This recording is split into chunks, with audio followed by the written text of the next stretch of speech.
नमस्कार. आज आपल्याला 12, 13 आणि 14 मे 2020च्या चालू घडामोडी बघायच्या आहेत बघा. बघा त्यापूर्वी लास्ट लेक्चरमधला एक प्रश्न बघा. वंदे मातरम अभियान कशासाठी सुरू करण्यात आलं आहे? तर परदेशी भारतीय नागरिकांना भारतात आणण्यासाठी. आता याच्यामध्ये काय करेक्शन आहे बघा. इथं वंदे मातरम त्याऐवजी आपल्याला तिथं वंदे भारत अभियान असं हवं आहे बघा.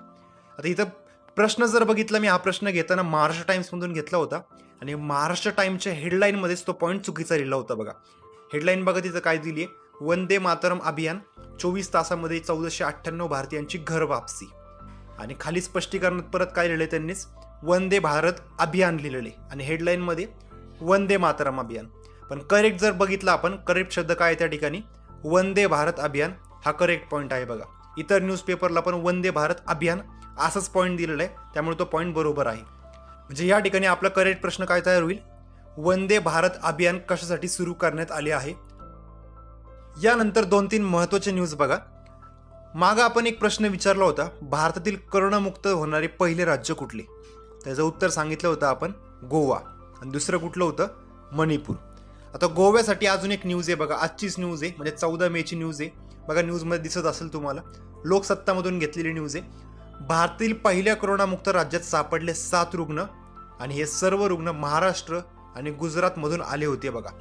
बघा त्या टायमिंगला पण आपण सांगितलं होतं, आत्ता सध्याला तरी गोवा कोरोनामुक्त झालेला आहे, पण विशेष खबरदारी जर घेतली नाही तर भविष्यात सुद्धा या ठिकाणी रुग्ण आढळू शकतो. आपण त्याच लेक्चरमध्ये सांगितलं होतं आणि या ठिकाणी परत 7 नवे रुग्ण आढळलेले आहेत बघा.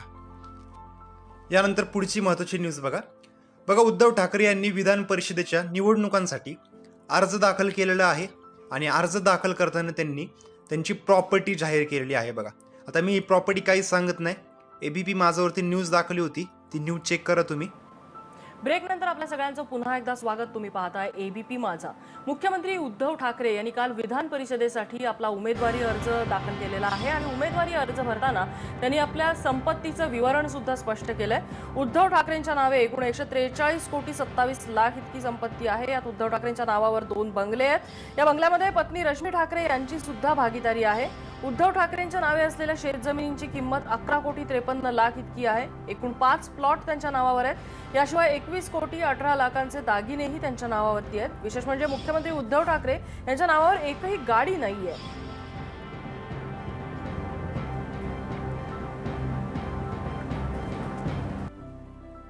शेवटची महत्त्वाची न्यूज बघा काय दिली इथं, देशभरात BSNLची वायफाय इंटरनेट सेवा वाराणसीतून सुरुवात होणार आहे. बघा काय सांगितले, BSNL काय करणार आहे, फ्री वायफाय सेवा उपलब्ध करून देणार आहे आणि त्याची सुरुवात कुठून होणार आहे, तर वाराणसीमधून सुरुवात होणार आहे बघा. वाराणसी लक्षात ठेवायला पण सोपं आहे बघा. पंतप्रधान नरेंद्र मोदींचा मतदारसंघ कुठला आहे, तर वाराणसी. आणि त्याच मतदारसंघातून BSNL काय करणार आहे, फ्री इंटरनेट सेवा किंवा फ्री वायफाय सेवा देणार आहे बघा. यानंतर आजचा पहिला प्रश्न बघा, प्राणवायू कार्यक्रम कोणत्या राज्यात सुरू करण्यात आला आहे? याचं उत्तर आहे कर्नाटक. आता बघा कर्नाटकमध्ये पण स्पेसिफिक कुठे केलेलं आहे, कुठे सुरू केलेलं आहे, तर बेंगलोर महानगरपालिकेने सुरू केलेलं आहे बघा. आता प्राणवायू कार्यक्रम जो आहे त्याच्या अंतर्गत काय केलं जाणार आहे, रक्तातील ऑक्सिजनची पातळी कशी वाढवायची या संदर्भात जनजागृती करण्यात येणार आहे बघा. काय काय पॉईंट सांगितले. प्राणवायू कार्यक्रम कोणत्या राज्यात सुरू केला, कर्नाटक. कर्नाटकमध्ये कोणती महानगरपालिका, बेंगलोर महानगरपालिका.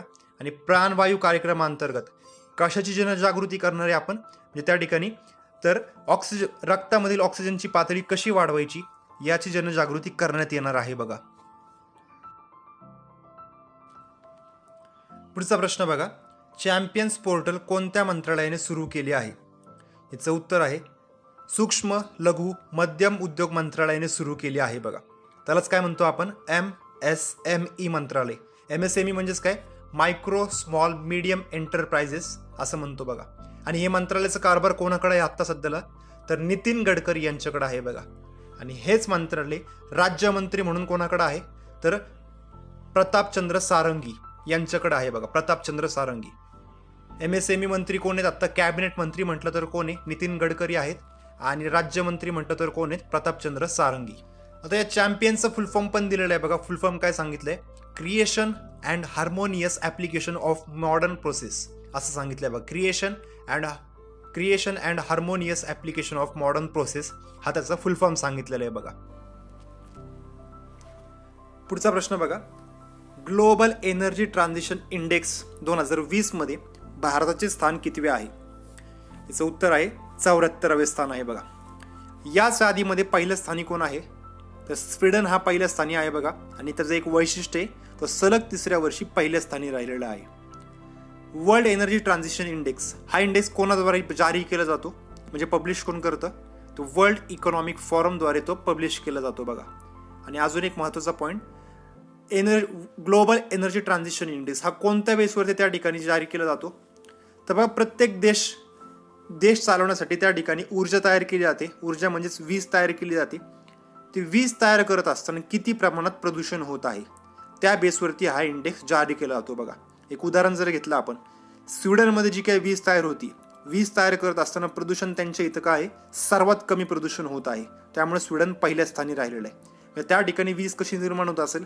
एक तर सोलर पॅनल असेल किंवा पवन ऊर्जा असेल किंवा इतर दुसरे कुठल्या तरी गोष्टींमुळे होत असेल, पण प्रदूषण त्यांच्या इथं सर्वात कमी होत आहे. तेच जर आपण बघितलं, या यादीमध्ये सर्वात शेवटचा जो कुठला देश असेल, त्या देशामध्ये वीज निर्मितीमुळे काय होत असणार आहे? सर्वात जास्त प्रदूषण होत असणार आहे. एकूण देश किती आहे? त्याच्यामध्ये 115 देश एकूण घेतलेले आहेत. आणि त्याच्यामध्ये भारताचं स्थान किती आहे? तर 74वे स्थान आहे बघा.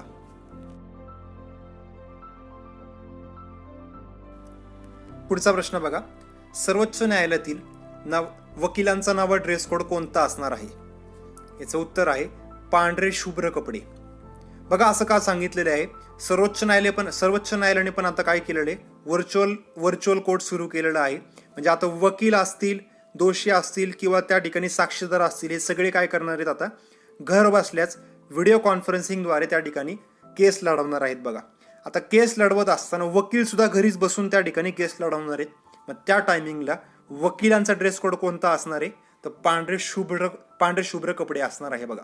ज्यावेळेस लॉकडाऊन संपेल, परत एकदा कोर्ट सुरू होतील, त्यावेळेससाठी नाही हा ड्रेस कोड. हा फक्त सांगितलेला आहे लॉकडाऊनच्या काळात जे काय व्हर्च्युअल केस लढवले जातील तेवढ्यासाठी फक्त हा ड्रेस कोड सांगितलेला आहे बघा.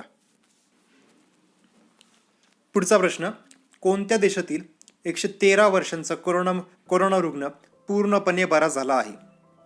याचं उत्तर आहे स्पेन. स्पेनची राजधानी कुठली आहे? तर मॅद्रिद. आणि त्या माद्रिद शहरातील 113 वर्षांच्या आजी, त्यांना कोरोनाची बाधा झाली होती आणि त्या आता काय झालेल्या आहेत? पूर्णपणे बऱ्या झालेल्या आहेत बघा. त्यामुळे आत्तापर्यंत ज्या काही न्यूज आल्या होत्या त्यापैकी सर्वात वृद्ध कोरोनामुक्त झालेली व्यक्ती कोण आहेत आत्ता? तर स्पेनमधील व्यक्ती आहेत बघा. त्यांच्या नावाची घोषणा या ठिकाणी केलेली नाहीये, पण देशाचं नाव विचारलं जाऊ शकतं, तर स्पेन हा देश आहे, लक्षात ठेवा बघा. पुढचा प्रश्न, कोणत्या भारतीय व्यक्तीला फेड कप हर्ट अवॉर्ड मिळाला आहे? याचं उत्तर आहे सानिया मिर्झा. बघा, सानिया मिर्झानी हा पुरस्कार कशासाठी भेटतो? तर टेनिस या खेळासाठी हा पुरस्कार दिला जातो, पहिला पॉईंट तर.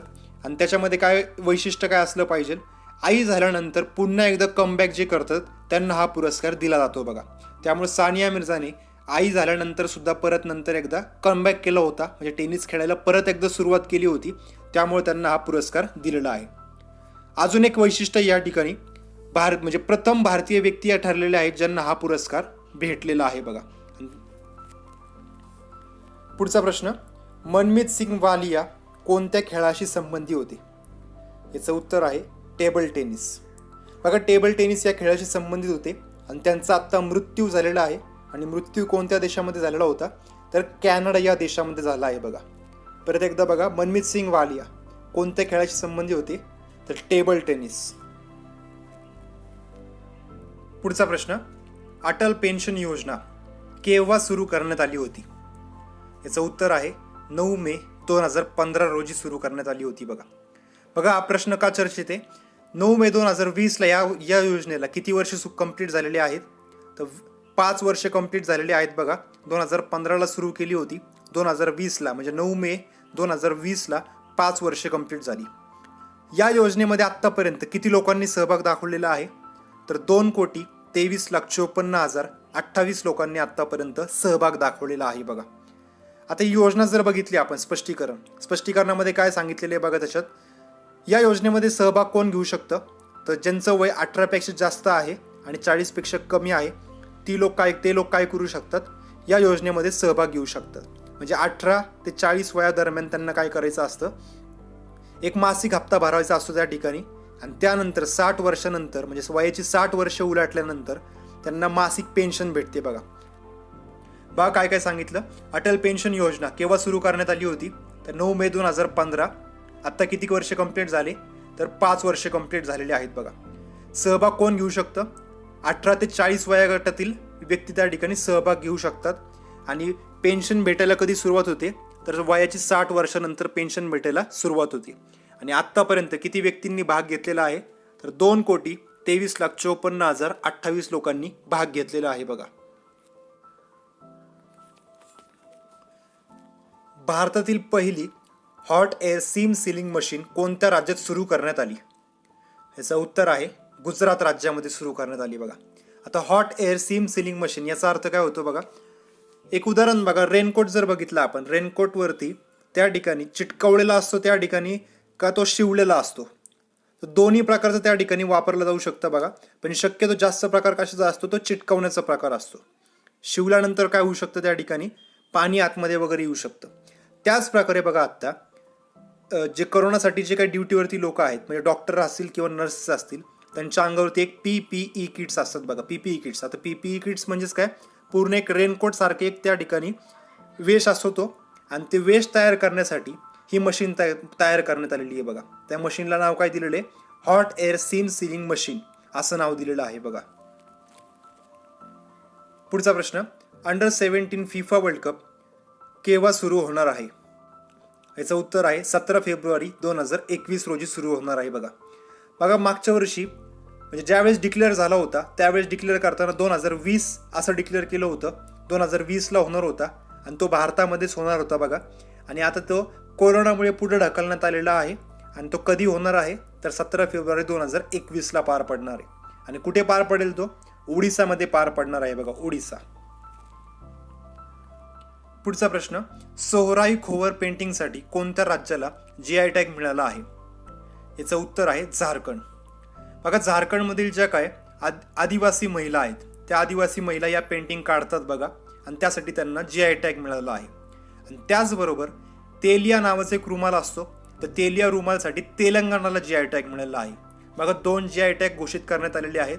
सोहराई खोवर पेंटिंगसाठी कोणाला, तर झारखंडला, आणि तेलिया रुमालसाठी कोणाला, तर तेलंगणासाठी भेटलंय. आता तेलिया रुमालचं वैशिष्ट्य जर बघितलं आपण, हा रुमाल एकदम 100% कॉटनचा असतो आणि तो पूर्णपणे हाताने तयार केलेला असतो. बघा मशीनचा वापर नसतो, पूर्णपणे हाताने तयार केलेला असतो. पुढचा प्रश्न, ऑनलाईन नेशन्स कप बुद्धिबळ स्पर्धा कोणत्या देशाने जिंकली, याचं उत्तर आहे चीनने जिंकली. बघा चीन. बघा मागच पाहिलं होतं आपण, बुद्धिबळची स्पर्धा आत्ता काय केली होती, कोरोनामुळे पूर्णपणे ऑनलाईन घेण्यात आली होती. आणि ती आत्ता स्पर्धा कोणी जिंकलेली आहे, तर चीनने जिंकलेली आहे. बघा पुढचा प्रश्न, कोणत्या देशातील एका रस्त्याला रवींद्रनाथ टागोर यांचे नाव देण्यात आले आहे, याचं उत्तर आहे इस्रायल. बघा इस्रायलमध्ये एक रस्ता आहे, त्या रस्त्याला कुणाचं नाव दिलेलं आहे, तर रवींद्रनाथ टागोर यांचं नाव देण्यात आलं आहे.